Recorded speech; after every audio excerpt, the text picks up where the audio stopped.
छत्रपती शिवाजी महाराज जय। एवढा दिवस तिथे झोपला होता काय शिवाजी महाराजांची जयंती करायला? याच वर्षी बरं त्याला पुळका आला शिवाजी महाराजांची जयंती करण्याचा. आणि विचार करण्यासारखी गोष्ट आहे, जो व्यक्ती म्हणजे पोलीस प्रशासनाने त्याला हद्दपार केला असताना सुद्धा पोलीस प्रशासनाच्या आदेशाचा अवमान करतो, तो या समाजासाठी किती घातक असेल. SP साहेबांना भेटून पोलीस प्रोटेक्शनची मागणी केली.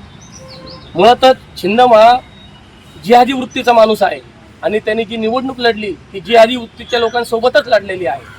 आणि तो संविधानिकपणे नगरच्या SP साहेबांना पोलीस प्रोटेक्शन मागायला आला.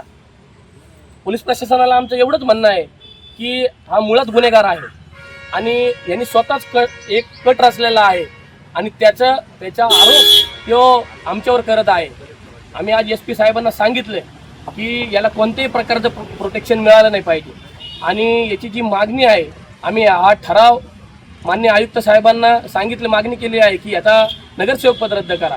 आज त्याच अनुषंगाने आज आम्ही SP साहेबाच्या बाहेर त्याच्या जिहादी वृत्तीला आणि त्याच्या प्रतिमेला जोडो मारो आंदोलन केलेलं आहे.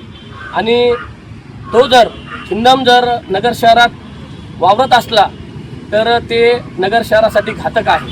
त्यांनी जिहादी वृत्तीच्या लोकांसोबत मिळून काहीतरी मोठं षडयंत्र रचलेलं आहे असा आमचा आरोप आहे. त्याबद्दल आम्ही आज SP साहेबांना माहिती दिली आहे.